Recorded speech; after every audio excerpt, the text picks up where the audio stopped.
Great. Hello, everybody, and welcome to this session entitled Nurturing the Showrunner Role in the UK.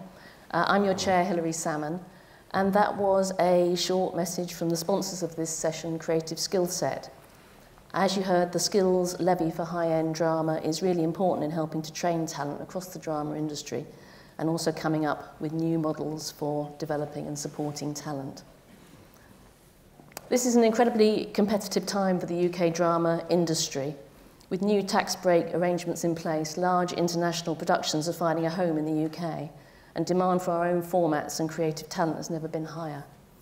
Equally, writers who've shown that they can launch a new series successfully are at a premium and can arguably name their price and their terms, such as having the title and status of the American showrunner.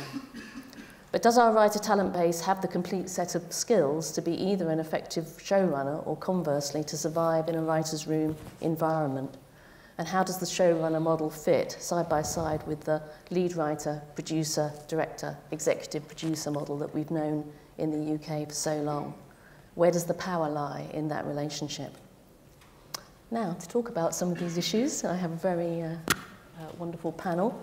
I'd like to introduce them, starting with Brian Elsley on my left, who is a Scottish television writer, it says here. Best known for the co-creation of E14 drama Skins with his son Jamie Britton. Other television dramas written by Brian include 40, Rosa Maloney, Nature Boy, Young Person's Guide to Becoming a Rock Star, The Crow Road, and Dates. He now runs his own independent company called Balloon with the actor Harry Enfield, and he's also chair of the High-End TV Council for Creative Skill Set. On my right, very lucky to have Ron Moore here, who is an American writer and showrunner, now showrunning Outlander, the British-American television drama series based on the Outlander novels by Diana Gabaldon, is that right? Gabaldon, okay. The series is created by Ron and produced by Left Bank Pictures for Stars, who very recently renewed the series for a second season of at least 13 episodes. The first season is 16 episodes. Ron learnt his craft as a script editor and staff writer on the Star Trek The Next Generation, and then had a long association with the Star Trek franchise, working alongside his collaborator, Brannon Braga, which I hope he'll talk a little bit about later on. Tony Jordan began his career as a market trader. I love this story. Tony only began writing at the age of 32. He joined EastEnders after sending a spec script to the BBC about market traders, with a covering letter saying he'd been born and raised in the East End of London, which was a lie he didn't admit to for 5 years. He's from the Northwest. While writing for EastEnders in 2004, he created hit BBC One con artist drama Hustle. He also co-created the time travel police drama Life on Mars in 2006. But in 2007, he left EastEnders to concentrate on running his own production company, Red Planet Pictures. And the Red Planet projects include police drama Holby Blue, Tony's critically acclaimed version of the Nativity Story, and new shows Dickensian, Passing Bells, and The Ark. But their big smash hit, of course, is the murder mystery series from BBC One, Death in Paradise, now in its fourth series. Series 4 now.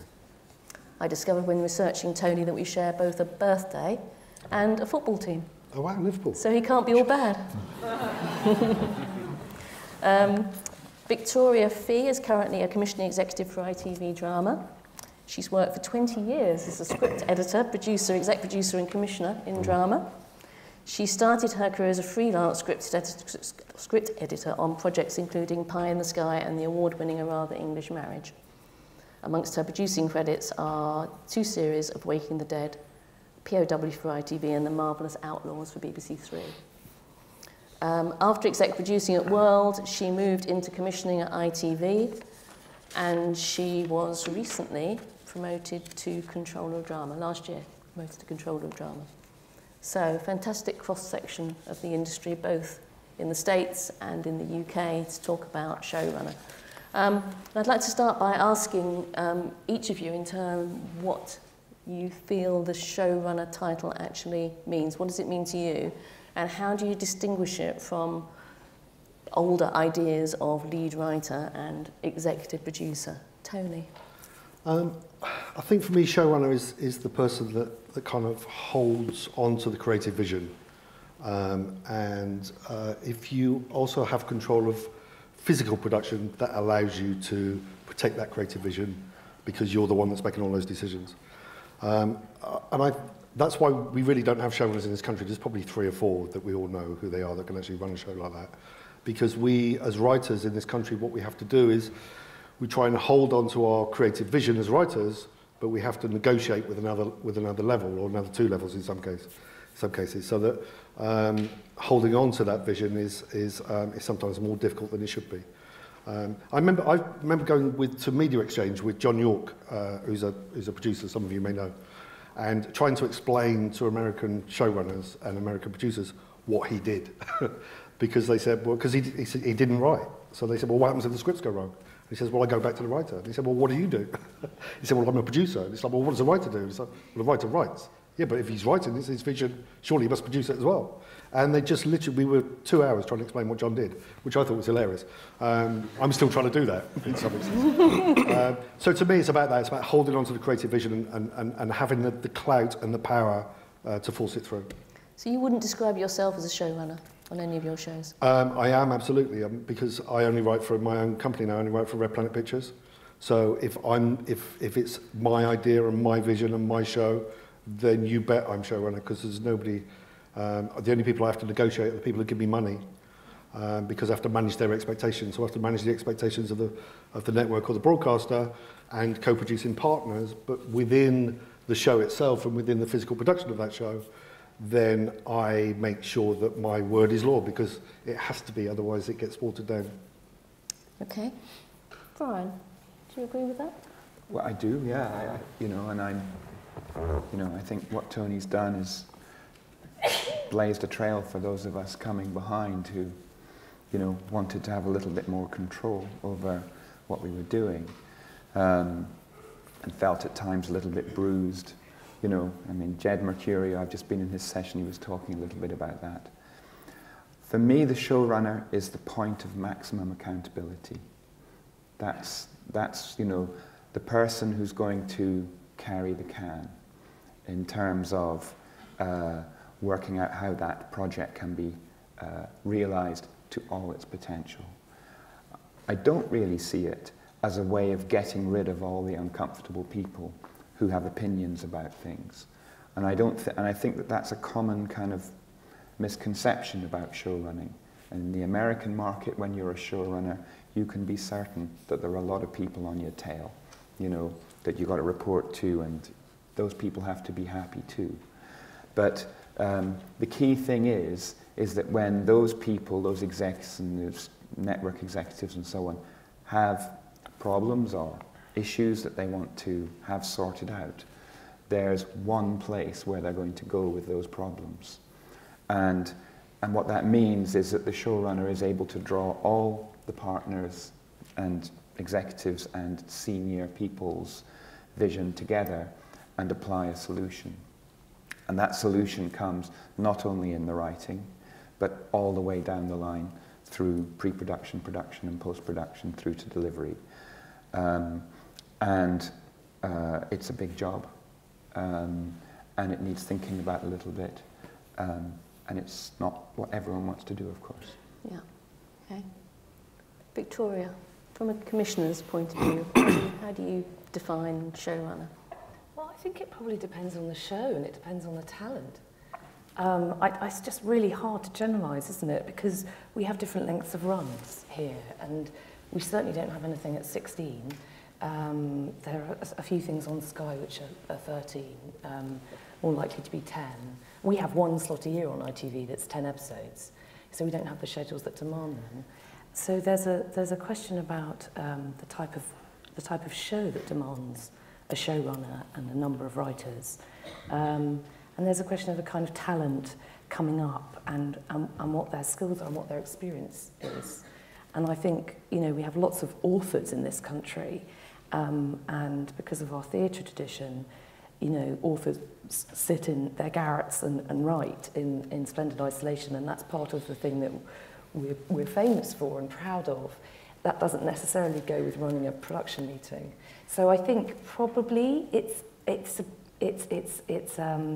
bit of a hodgepodge at the moment. I think I know what the US showrunner model is, and I think there are some shows here which are beginning to move in that direction because the talent wants to do it and is up to it.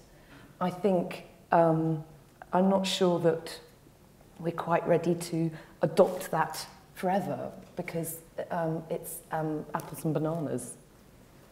Okay, thank you. Well, let's ask Ron whether he recognises those descriptions from his experience in the States. Yeah? I agree with all that. I mean, I think, to me, the simplest definition of what I do is that ultimately somebody has to say what the show is and what the show is not. And that's kind of everything encapsulates the role of showrunner to me, because somebody has to say, well, this is the right look for the show, or this is not the right look for the show. This is the way we do dialogue, this is not the way we do dialogue. This is the style of cinematography, this is not. And it just sort of applies overall that ultimately you're making that decision every day in various ways on a macro level about the sweep of the story and how fast you're telling the tale, and what's the rhythm of the episodes that and sort of the writing of it. You're talking to the studio and the network because they're giving notes or they have ideas, and you're saying no, this is the show, and that's not the way we want it to go.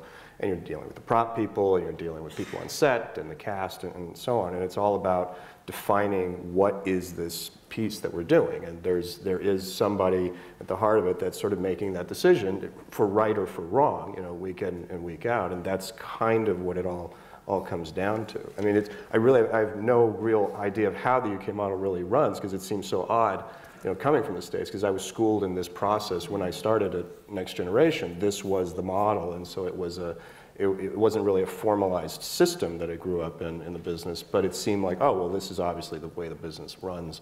So I just sort of learned it along the way, and it feels very second nature. And I'm curious, I'm very curious to know how else this could possibly work, because this seems so intuitive to me. And it's when I hear, oh, well, they don't really have a showrunner in the UK, I always kind of went, really? Well, how does that work? I never quite understood how those puzzle pieces got put together in that way. So Ron, can you tell us a little bit more about your education as a showrunner then?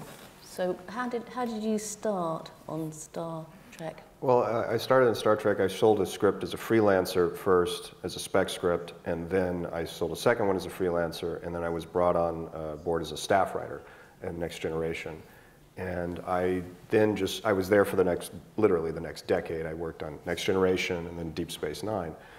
And the way it worked was there was a full-time staff of writers, and because we were there full-time, we were doing 26 episodes a year, which now makes me just want to weep. I can't even imagine doing that many episodes, but that's what we did. And I was a kid, and I just thought, oh, well, this is what everybody does. And essentially, because there were so many episodes, and there were writers for every episode, you went to production meetings. You had to interact with all the departments on an ongoing basis, because this was a huge machine. You're like doing a lot of hours of television continuously. So I learned production along the way. I just climbed the ladder step by step, from staff writer to story editor, executive story editor, co-producer, producer, supervising producer, co-executive producer, and finally executive producer.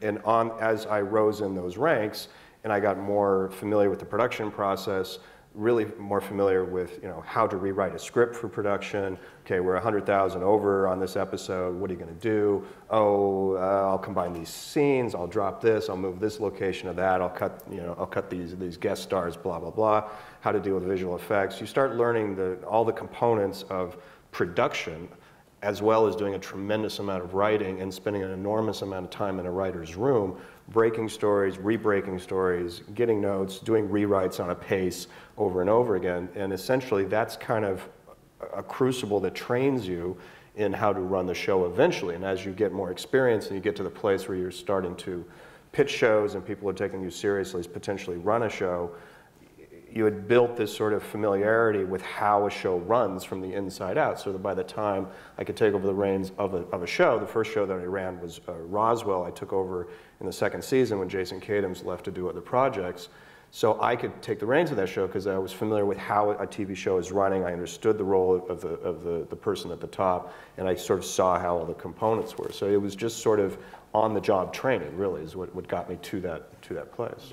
So even as a baby writer, you were expected to be in production meetings? Oh, absolutely. And you know, every showrunner that I know in the States does it slightly differently. I mean, there are some showrunners that don't have a formal room, that, you know, farm the scripts out to their staff, and maybe the staff member never goes to a production meeting.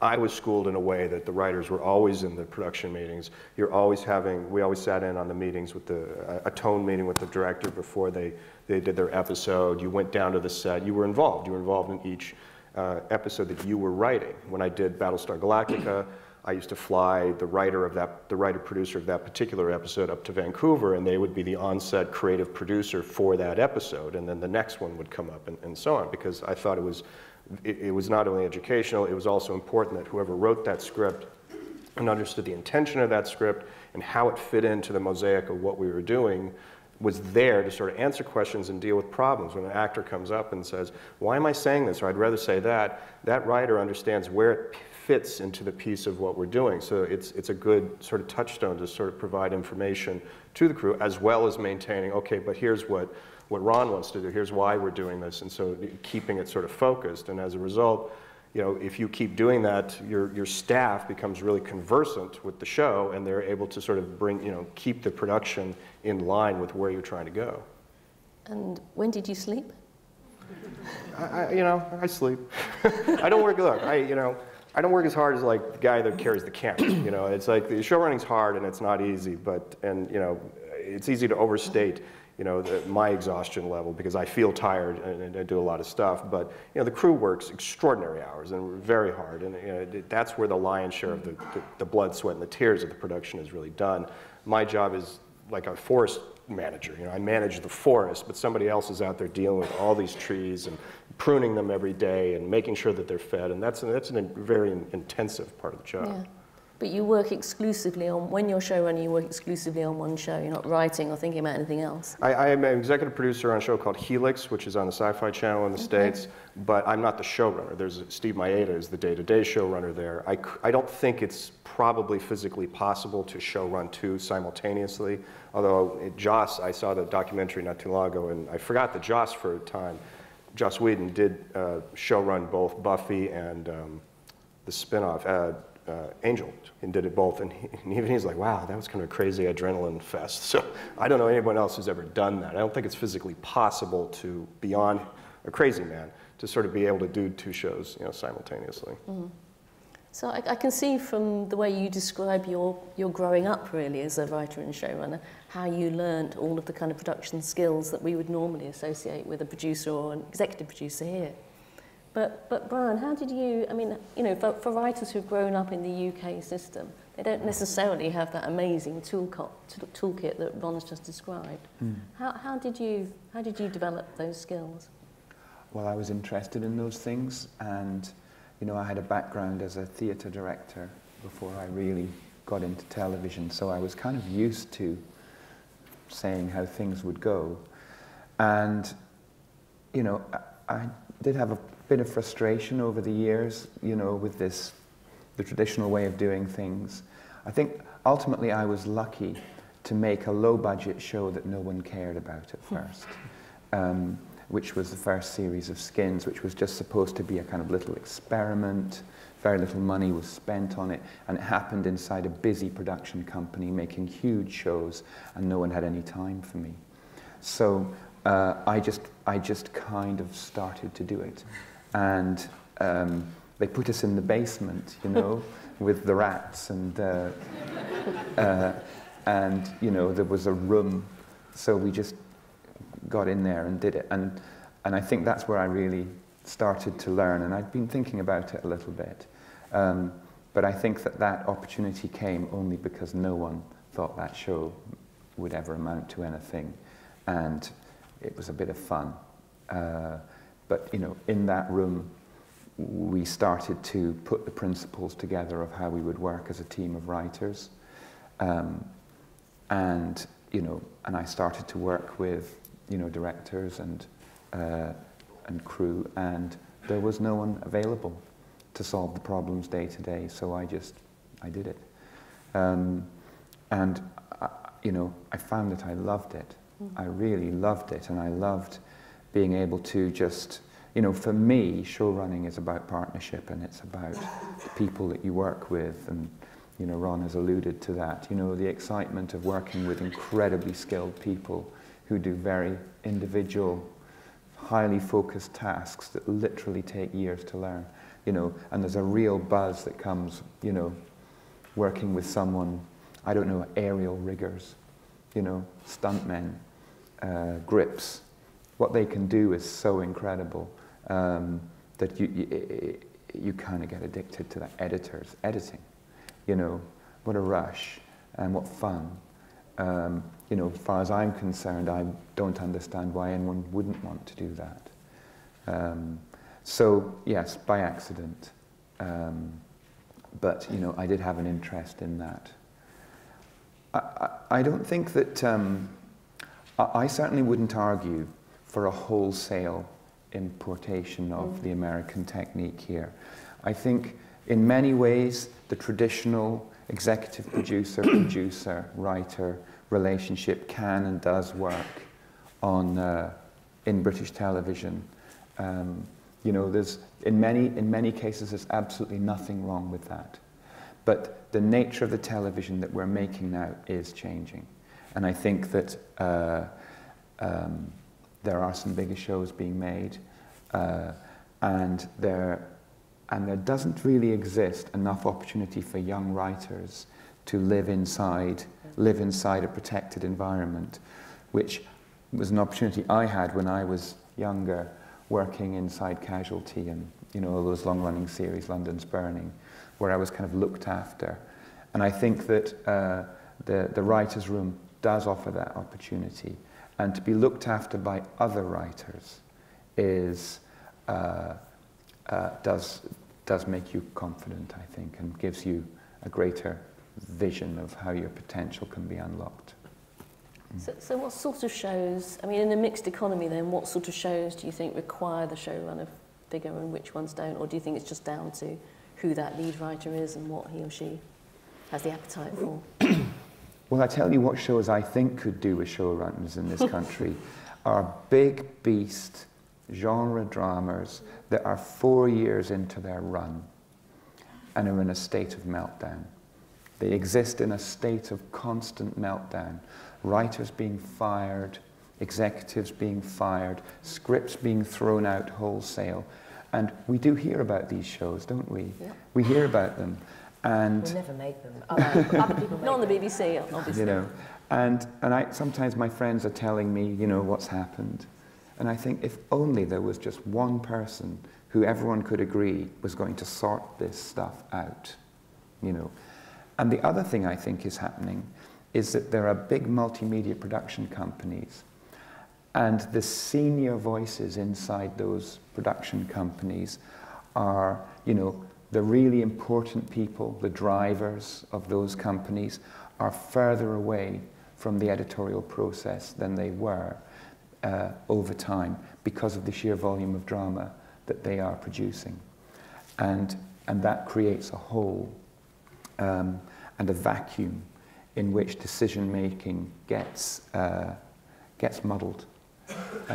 Because, you know, those important people actually have 6 big shows that they're trying to juggle, and there isn't that accountability inside the process. That's one example. Well, let's talk about writers and other writers then, shall we? So the writer's room that Ron describes, there are a number of staff writers who are in full-time, fully employed to that show, yeah? Normally? Again, shows can be run in different ways. The one I'm most familiar with, and I think is more broad-based, is you have a staff of writers, and their titles are almost completely dependent on their experience level. Staff writer is the entry level. That's really a newbie who's just starting out and gets the staff writer. And then the other titles are, again, all about seniority and what their quotes were on other shows and so on. So the titles themselves have no other meaning other than that. But you have a full-time staff, typically between, like on Outlander at the moment, there are 4 other writers besides myself. That's a fairly small staff, but you know, you can go up to 8, and sometimes it's a team of writers and so on.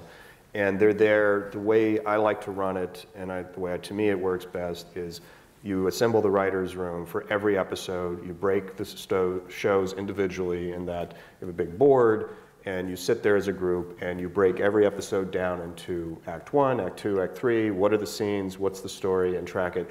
And you argue, and you laugh, and you cry, and you just spend hours and literally days in this room. To me, if there are two parts of the job, or my favorite parts of the job, it's spending time in the writer's room and spending time in editorial, which are very different experiences. In the writer's room, it's this communal, you know, just free for all, and you're just going for creating something, and you know, there's a lot that comes out of that conflict and tension, and editing is just you and the editor, and you're carving the show individually. But out of that process of argument and debate, and hey, somebody throws in an idea that can turn the entire show inside out, you just get this really interesting dynamic that forms something greater than you could have done I find, greater than something I could have done by myself, sitting in isolation, staring at the blank page, you know, and you just get all these voices, and essentially then all the writers are invested in every episode. Whether or not they're writing that particular episode, they're invested in that, and they understand how that episode relates to my episode later, where the character is going from here to there. Okay, he's doing that, and I have to tie into that. And so they have a sense of, again, how the threads are going to go together, you know, in the overall.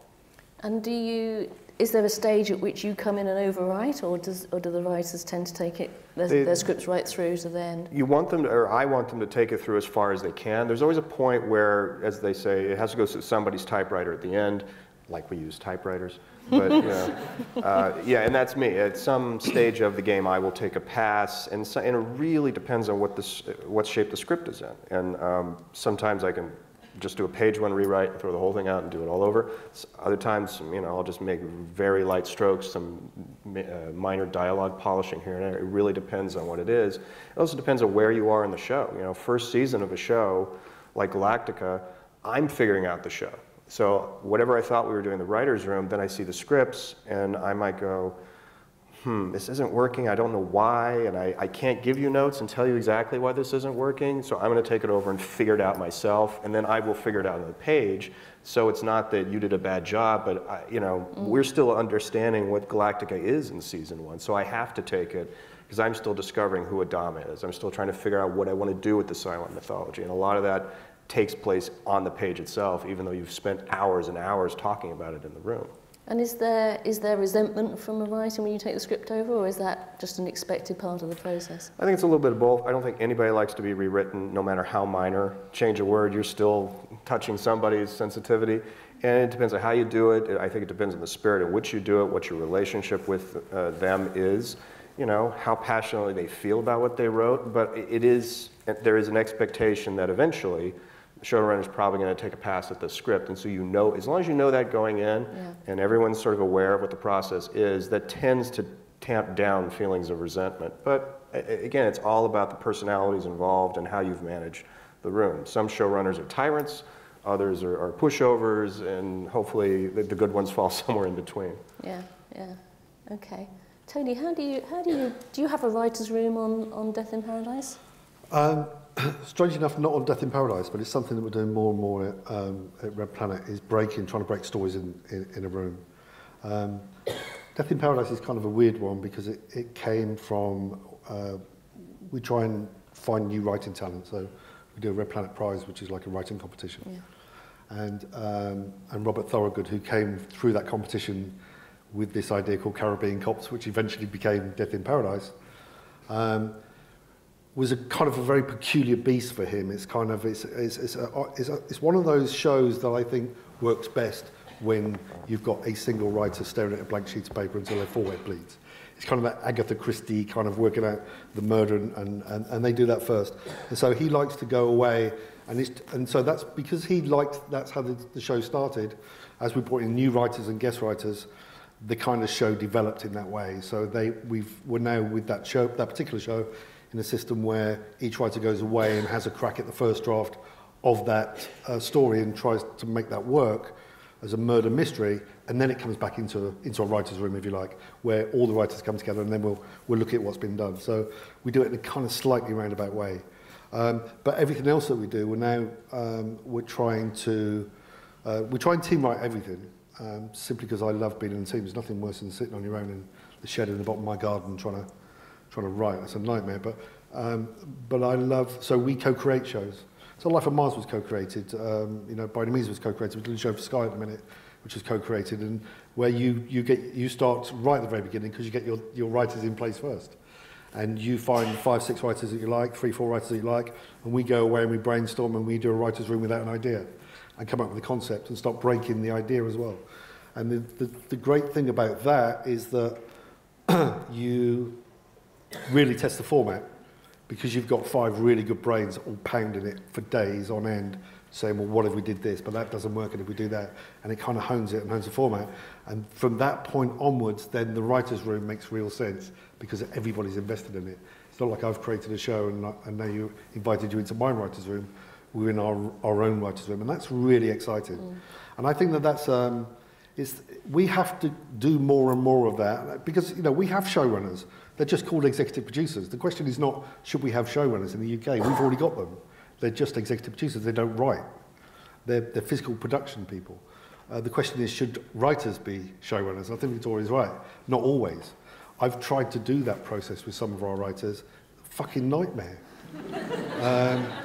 And then but you also recognise in some writers the ability to do that. And the ones where it's a nightmare, it's not their fault, all right? Because I came through the UK system, and basically what happened in the UK, to answer your earlier question, Mum, is that the way it worked is we all sat on the tube with our little man bags and kind of went to a meeting to pitch our idea for an episode of something.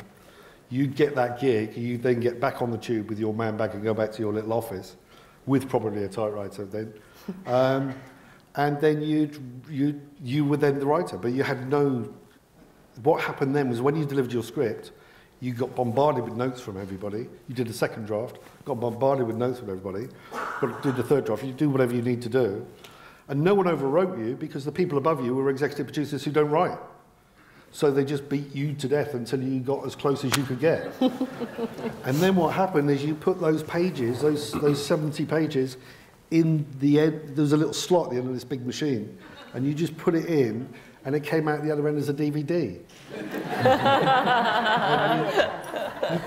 you kind of watch what they did with it, and you kind of literally watching your own stuff, going, "Wow, I wouldn't have done that." Well, that's an interesting turn. So it was that. So essentially, the real question is, should our writers be showrunners? Well, what happens when they want to change it on the set? When an actor says, "I'd rather do this or that," or the set designer says, "Yeah, I know it's supposed to have a window out here," and he looks at this father's graveyard, and we can't build that. So how about he looks out the door and he sees there's a parking lot? I mean, well, as you suggest, that's the showrunner's job. What I'm saying is the showrunner is the executive producer, not the writer. He's just trusted to know this is the story, and we get. Yes, it's kind of what I said earlier. Is that our executive producers are the ones that are entrusted with the vision. They're the ones that interact with the networks. They're the ones that interact with the actors, with the writers, with all the heads of department, of all the different things. So they are the showrunner, but they don't write.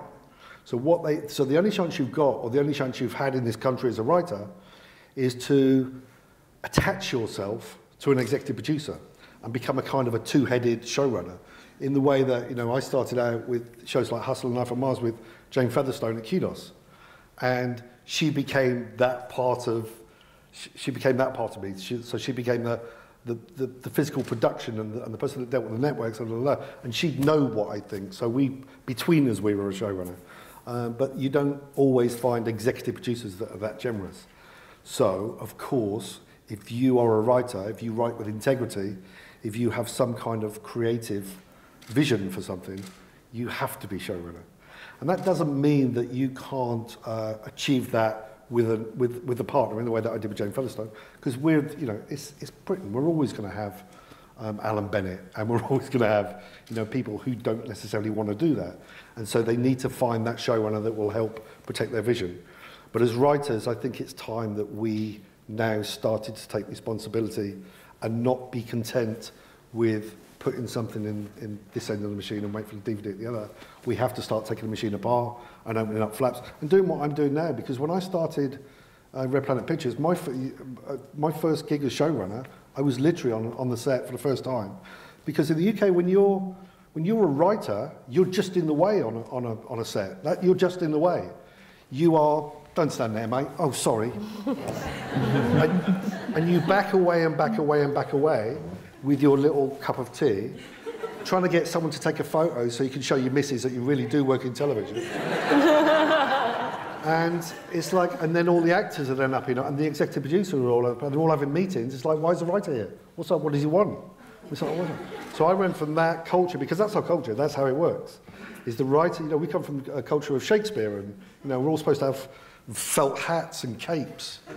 And so we couldn't possibly be trusted with £10 million of Victoria's money. So they have to attach us with a grown-up that will do that stuff. So what we need to do is we need to take responsibility for that. And as I said, it's tough. And that's what this is about, skill set. Because my first day on set, it was literally, what's that? That's a camera tone. I knew that. I knew that was the thing.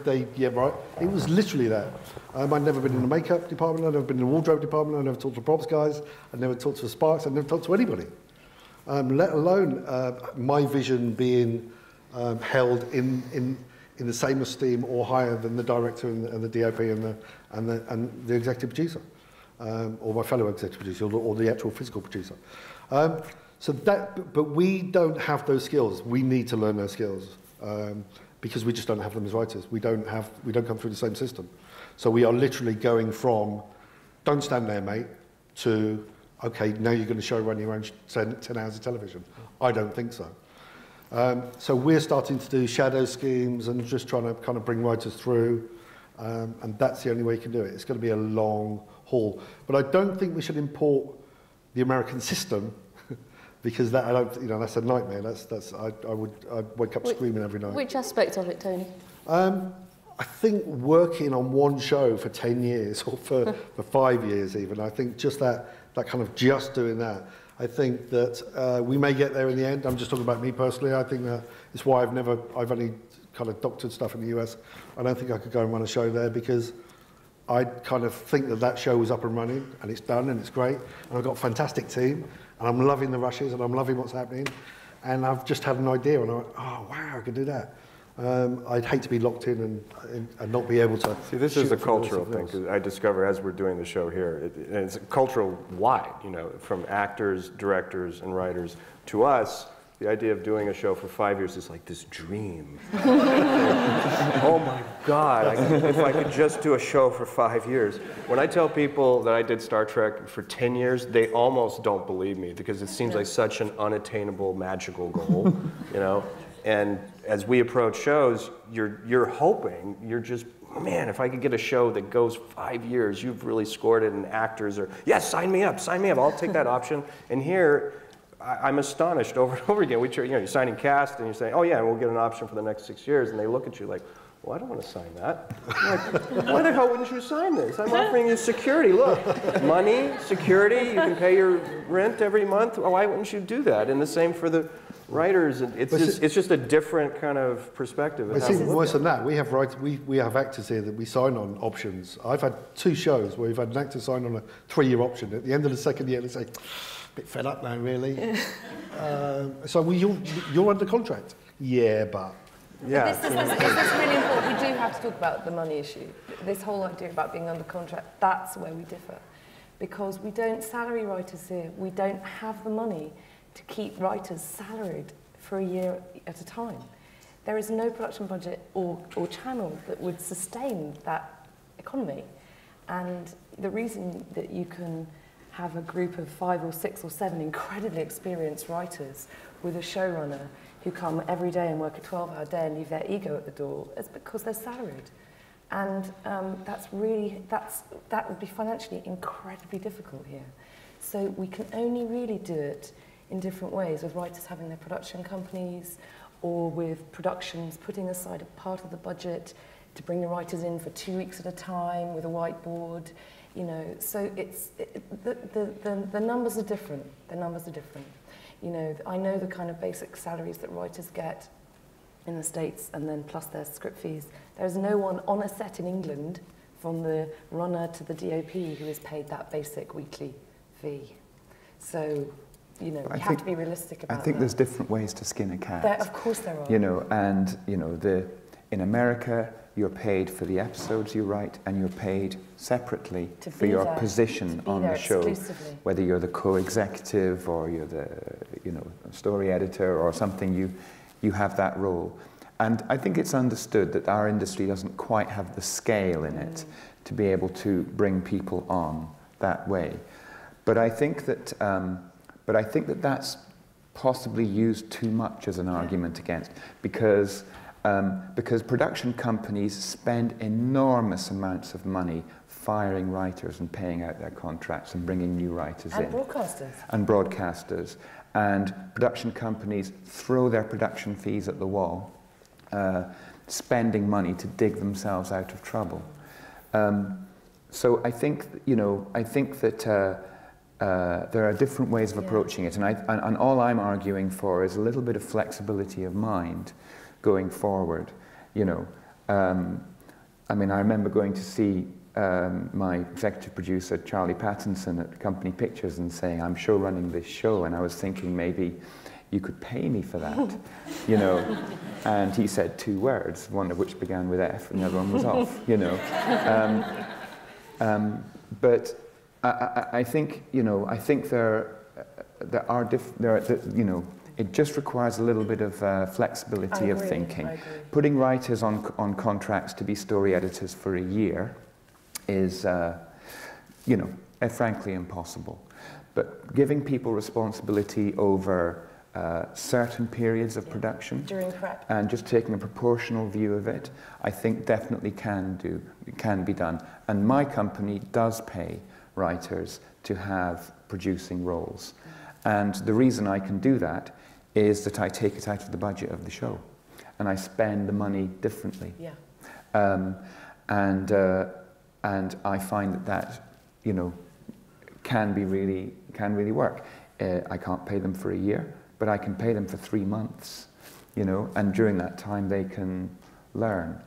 I think where the ground needs to be made now is, because when you put together a production budget for a broadcaster, usually the head of production from that network rings you up with the list of things that they are not about to pay for, And I think that's where some attention needs to be directed now, that some of those people need to think carefully about, when we say someone is an executive producer, in the mature, developing world we live in, what we mean is that that's the person with responsibility who is actually going to do something, as opposed to, as so often the case, it's just all the top people in the company applying their name to the production. And, and I think we need to be a little bit more grown up about things. I think writers need to be more grown up as well. I mean, it's very easy for us to say that executive producers treat us like children. And in many ways that has been the case. But actually we behave like children a lot of the time, And, lots of writers, and I've done this myself so much over the years, have a little tantrum, because a decision was made that I didn't like, or someone wanted me to do something that I didn't want to do. And, and I would just have a kind of baby fit, and, and often that would work. And, and I think, I think writers in this country actually need to learn to stand up for themselves in a calm way, not throw their toys out of the pram. I think there's that's a real thing. The one thing that I found is when I look at the few showrunners that we have, the people that really run a show, and then I look at the majority of UK writers that I work with, the difference is work ethic. Is the things that hold those showrunners together. They work their bollocks off. They just work. And they will rewrite and rewrite and rewrite and rewrite, and it doesn't matter. They have to get it right, and it has to be right. And there's a level of attention to detail. And then I still, and the reason that writers are sacked from shows, and then, and then we have to rehire is we've created this kind of subculture of writers who move from show to show, gaining credits, and they turn up, and it's like, all right, so what are we doing then? So, and you tell them what the show is. All right, you want a number 7? I could do you want an M? It's like, no. But that's the downside of not having salaried writers. Exactly. The downside is you're freelance, you have to go where the next step is to pay your mortgage, so actually the loyalty isn't there. So, yeah. Well, that's the way it was in the States. Maybe 20, 30 years ago, most TV shows were primarily freelanced. There wasn't an intense big writer's room. There was, they didn't call them showrunners in those days, but there was the executive producer who was usually the creator, writer of the show. and then most of the episodes would be freelanced out to people that traveled, you know, came in and came out. But that was also an era where shows were much more episodic. There was far less serialization. There was less cohesion that you had to apply. And as TV started moving closer and closer towards serialization, towards continuing stories, to more character, more ambiguous, more ambitious in a lot of ways, they started to realize that they needed a consistency of those writers who could sit in rooms with each other and understand why episode 5 had to link up with episode 22 of last season, because we're actually telling this longer tale, and it's hard to catch up a freelancer on all this internal discussion, so you start bringing them in-house. And we don't really, I mean, the way it's modeled, we don't, when we say they're salaried for a year, it's not so much that we pay them for a year. We essentially, you'll hire a writer and they negotiate a specific episodic fee. So in our budget, the writers, each of them is paid X dollars for an episode, and that's just part of your production costs. And then the company will then spread out those payments over a longer period of time. They'll amortize it so that they can be into prep and part of post. So they're on the production longer, but they're not actually sort of salaried separately as like a calendar year kind of thing. So there are a lot of ways to skin the cat and move the money around to sort of make it feasible. Okay, we've only got a short time left. I wondered whether anybody had any questions from the audience. Yes, over here. Can you say who you are as well? Hello, yes, my name's Julie Craik. I run Tay Screen, which is one of the UK screen commissions in Scotland. We've actually been helping with Outlander, which has been a delight. I've been so pleased that you've been in our area. I just wondered if, from the point of view of anyone on the panel, if you've got any thoughts about the challenges of filming in Scotland and how we can make it better for all of you showrunners. You can keep the sun up longer in the winter. That would be a big help.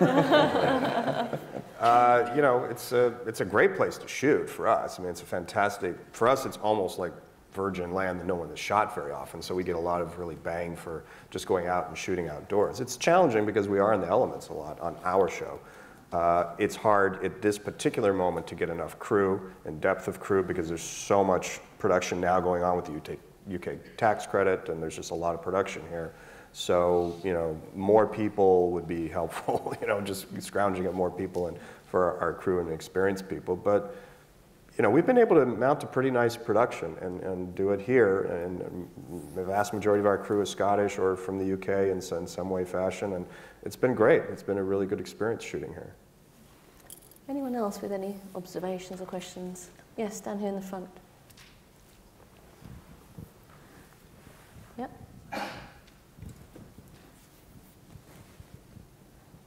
Hiya, my name is Sophie. I'm a writer. I sort of feel like we look at US television and look at these huge hits, these fantastic ongoing series, and we try to emulate that in a rather superficial way insofar as we take these brilliant, wonderful British writers who've worked in their garrets for 25 years, call them showrunners, and then wring our hands in confusion when it doesn't quite work and they don't really know what they're doing. I don't think we're really, as an industry, and we're maybe in isolation, and I've been lucky enough to work with people who really helped me in this, but we don't, as an industry, train young writers or encourage them at ground roots level to get involved with production, to take ownership of their ideas, and to showrun,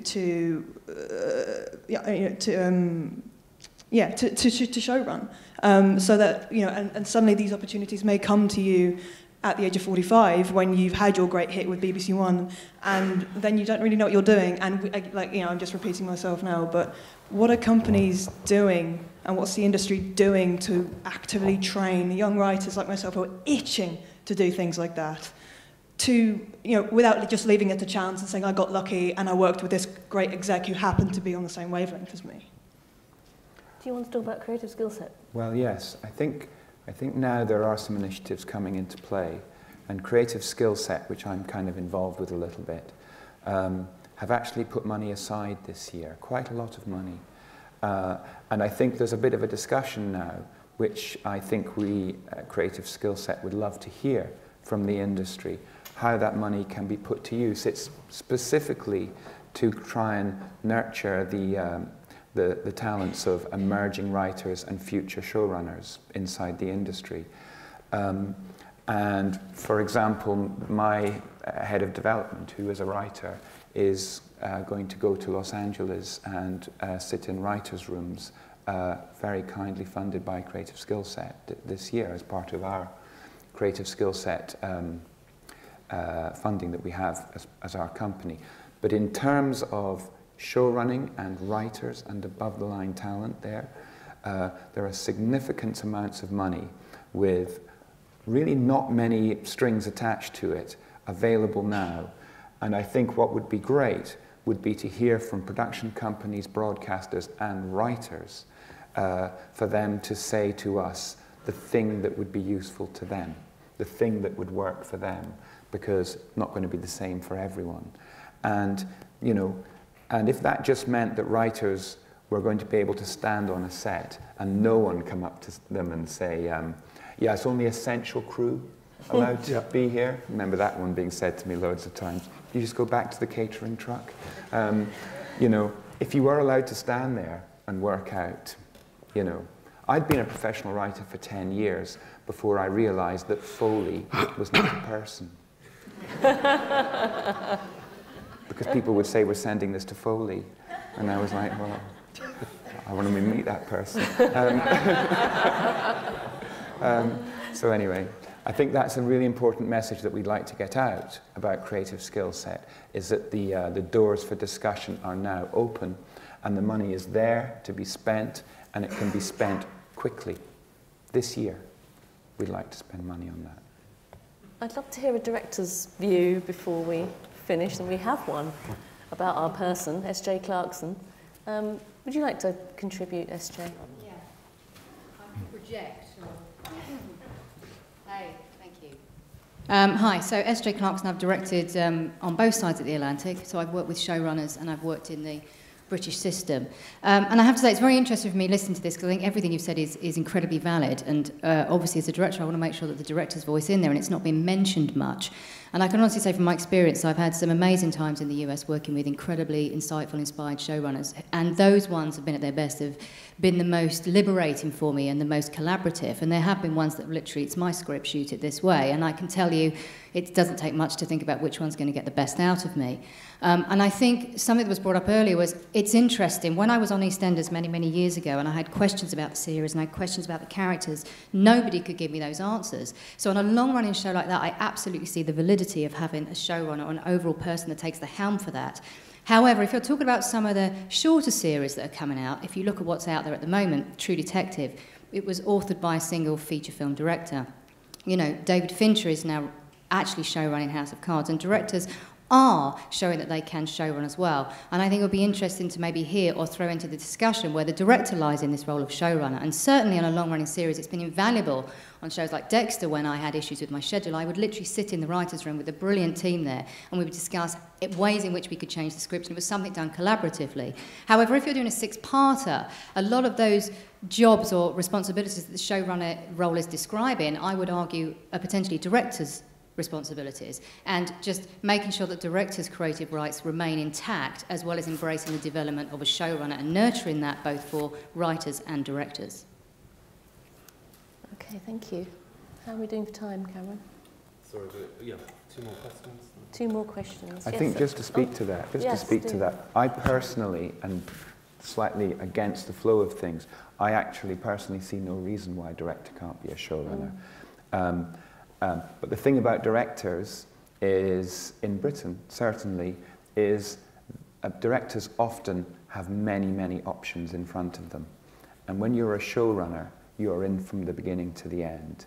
And I think there maybe needs to be a slight change in the culture of, you know, production companies, but also directors, to understand that if you parachute into a show, you can't parachute out and call yourself the showrunner. You have to be there from beginning to end. Absolutely. Yeah, I think it's like Ron said, you embrace it for 5 years, and that's something that's very exciting in the US. And as an episodic director, I think you definitely can parachute in and out, and it's a different thing. But I think I'm more talking about it's a shorter series to make sure you don't just get, well, this is the showrunner. I don't see any problem with that at all, personally. We're doing, SJ, we're shooting a show early next year called Dickensian, which is a big, huge 20-episodic kind of thing, and we're at the moment, this is not pitched for you, although I will pitch separately to you later. And we are actively looking for a director to come, not to show run the whole series, because that's not going to happen. We're not going to get anybody to do that. But to show run it with me, to have that vision, to not come and do the first block, but to come and do the first 3 blocks, and then to talk to other directors as they come on, and actually be part of that process. Because I think to have that input from a director is invaluable. It's particularly at the start when you're kicking off a show. I think it's a great voice to have in the room. So yeah, absolutely. I mean, there are definitely shows that have a full-time directing producer that is part of the ongoing series. That there's still a separate showrunner that's usually the writer, but there are definitely shows that use typically whoever directed the pilot then comes on the series and it's full-time and works with all the episodic directors that come in one after the other, and it's their responsibility to maintain the look and the style and the feel of everything that goes on in the set. So yeah, I mean, and it just kind of depends. I've had good and bad experiences with that model. It just kind of depends, again, on who that person is and how they fit into sort of what you're trying to do. Fantastic. Thank you very much. I'm afraid we've run out of time for more questions, I'm told. But thanks very much to the panel, and thanks for everyone for coming.